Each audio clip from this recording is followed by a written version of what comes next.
मस्ताना मौसम है, रंगीन नजारा, धड़कन क्या कहती है समझो इशारा। आज से जाने मन दिल है तुम्हारा, आज से जाने।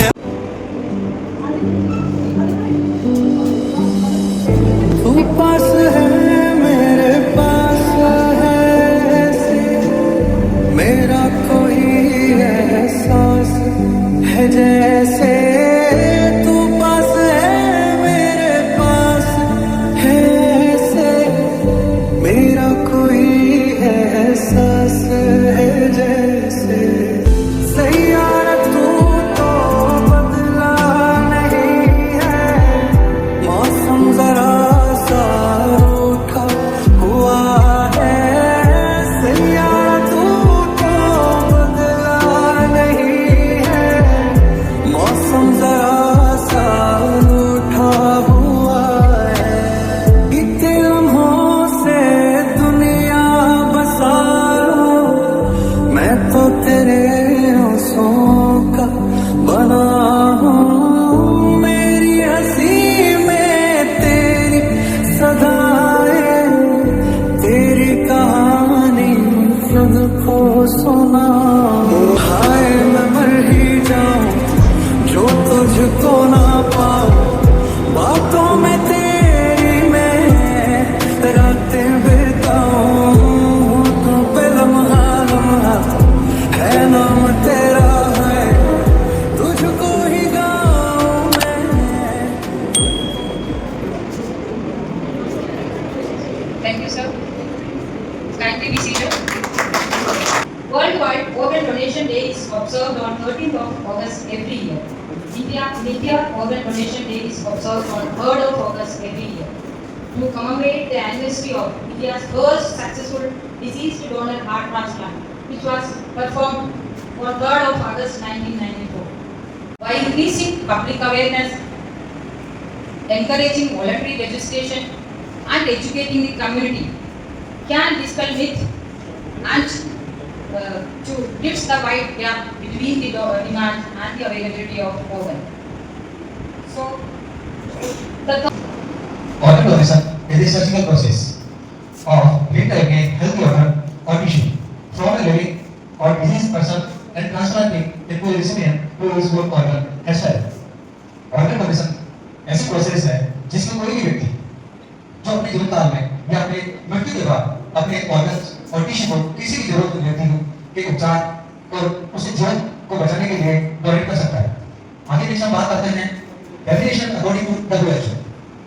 WHO defines organ donation as a process of replacing non-functional or damaged cells, tissue or organs with healthy ones from another person. जो भी डैमेज किसी भी व्यक्ति के डैमेज सेल्स या नॉन फंक्शनल ऑर्गन्स होते हैं वो किसी भी हेल्दी पर्सन से डोनेट करा के उसके जीवन को बचाया जा सकता है। Eligibility for organ donation.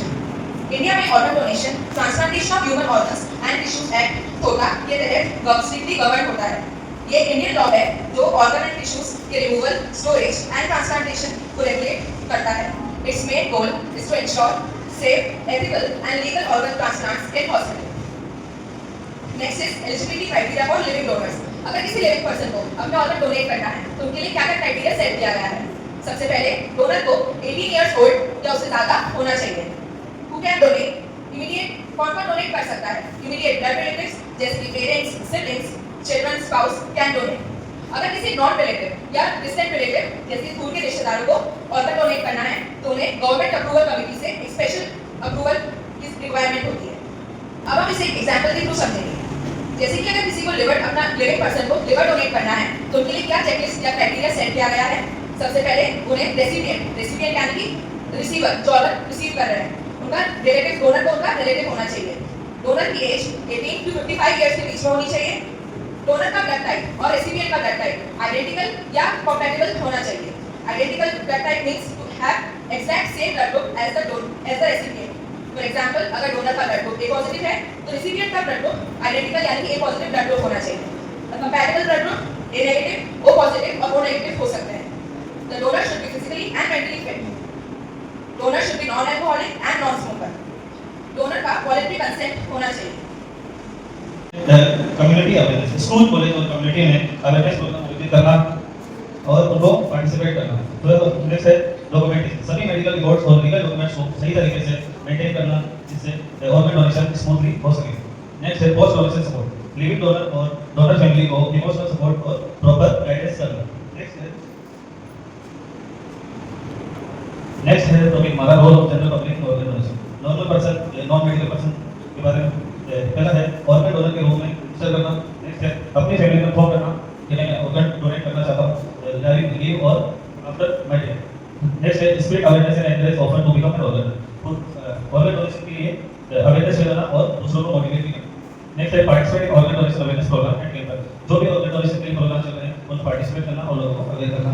जितने भी मिसकंसेप्शंस और मिथ्स हैं like religious and other social, उनको हमें मिसकंसेप्शंस को दूर करना है. नेक्स्ट है topic support family who choose to donate organs. जो फैमिली ऑर्गन डोनेट करना चाहती है उनको इमोशनल सपोर्ट देना और उनको एनकरेज करने के लिए. फिर मेंटेन हेल्दी लाइफस्टाइल और main eligibility for living donation and when available. जो ऑर्गन डोनेशन करना चाहते हैं उनको बताना कि हेल्दी लाइफस्टाइल में non smoking, non alcohol other जो में नीड होगी. नेक्स्ट है लीगल एंड एथिकल प्रोसीजर होते हैं उनसे रिलेटेड ही काम करना जो भी मेडिकल में कराता है. ऐसा नहीं कि किसी भी प्राइवेट हॉस्पिटल के जो इलीगल काम होते हैं उनके तरफ पार्टिसिपेट कर लो और जेल वाली करना. नेक्स्ट है हाउ टू बिकम ऑर्गन.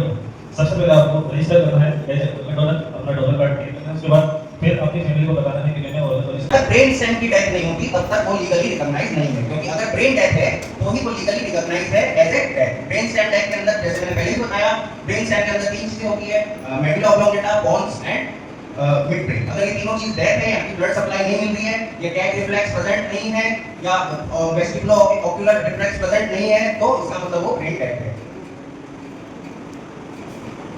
तो legal and ethical aspect, transplantation of human organs and tissues act.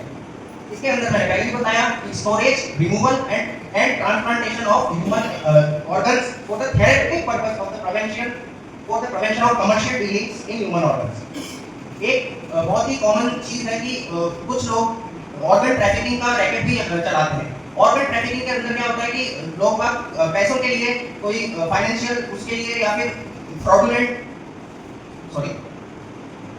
Therapeutic purposes and for the prevention of commercial dealing in human organs. तो कमर्शियल डीलिंग भी करते हैं लोग. तो इसको बचाने के लिए ये एक्ट लागू किया गया जिसको बोलते हैं ठोटा एक्ट. इसके कुछ एथिकल पिलर्स हैं. पहला एथिकल पिलर है रिस्पेक्ट फॉर ऑटोनॉमी. ऑटोनॉमी का मतलब होता है यदि किसी भी व्यक्ति का आप ऑर्गन डोनेशन कर रहे हो या कोई रिसिपिएंट है तो उन दोनों से सबसे पहले आपको इन्फॉर्म्ड कंसेंट लेना पड़ता है.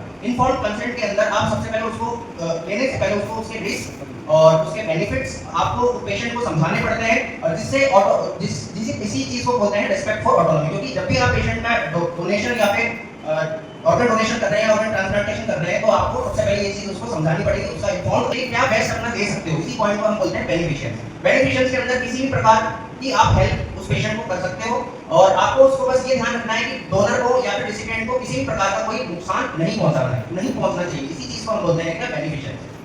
Next is non beneficence, the ethical obligation to do not harm. जैसे मैंने पहले भी बताया कि जब कभी भी हम ऑर्गन डोनेशन करते हैं तो जो डोनर होता है उसको किसी भी प्रकार की कोई सर्जिकल या फिर फिजिकल किसी प्रकार की कोई इंजरी नहीं होनी चाहिए और किसी प्रकार की कोई असुविधा नहीं होनी चाहिए. इसी प्रिंसिपल को हम बोलते हैं क्या non beneficence. Next principle is justice, the principle of fairness and equity. इसका मतलब यह है कि फेयर डोनेशन होना चाहिए. मतलब ऐसा नहीं है कि आप किसी का भी ऑर्गन डोनेशन किसी को भी कर देंगे. जो अर्जेंसी है, जो मेडिकल अर्जेंसी है, उस मेडिकल अर्जेंसी के बेस पर ही हम ऑर्गन डोनेशन करते हैं.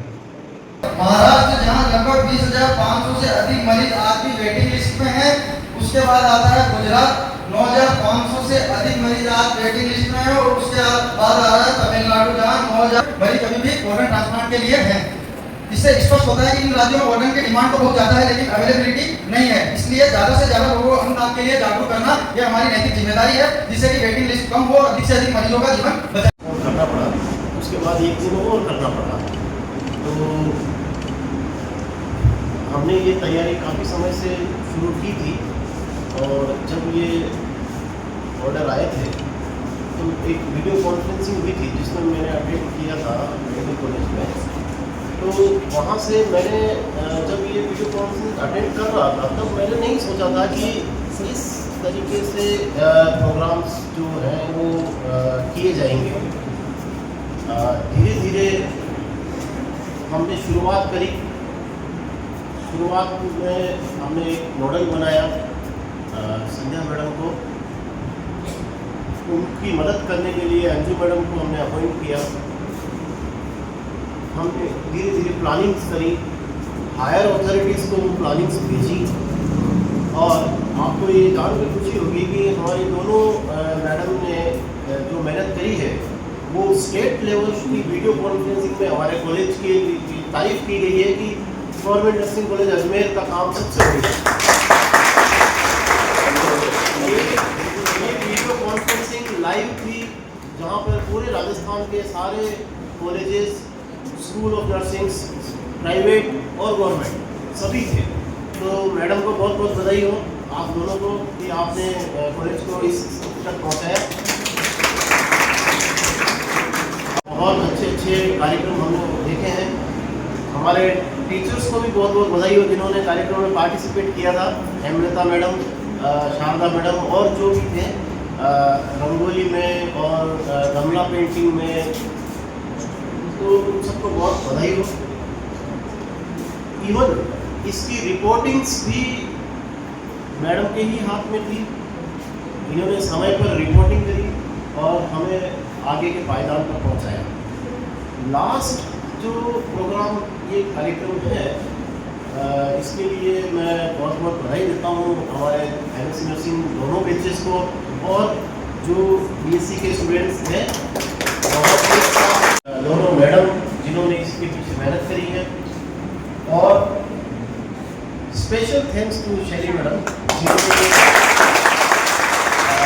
जिम्मेदारी उठाई कि इस तरीके का एक प्रोग्राम और इस लेवल पर एक मैसेज दिया जाए। Thank you to everybody. अब मैं ये चाहता हूँ कि आज मुझे लग रहा है कि सभी को अच्छा लगा है, आज कुछ तो हमें ज्ञान मिला है।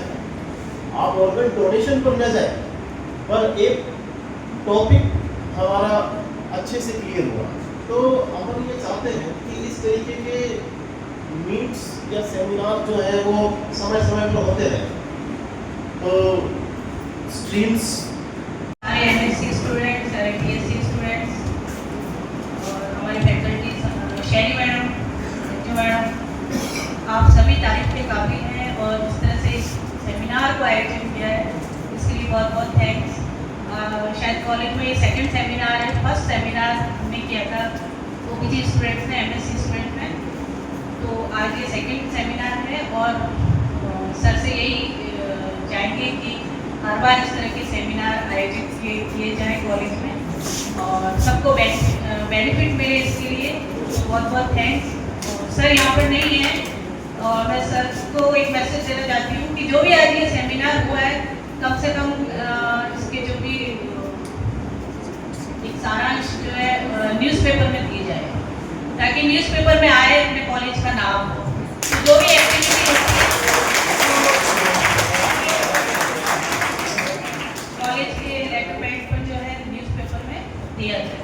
तो एमएससी स्टूडेंट्स आप सभी इसके लिए रेस्पॉन्सिबल है। आज मैसेज तैयार करें और सर से thank you. Informative programmes college में आयोजित कर रहे हैं, तो एक अच्छी शुरुआत करना चाहता हूँ कि ये जो प्रोग्राम्स हैं वो आगे तक कंटिन्यू चलते रहे। एज ए प्रोफेशनल्स हमें इन चीज़ों की आदत होनी चाहिए एंड ये चीज़ कंटिन्यू रहनी चाहिए। Thank you.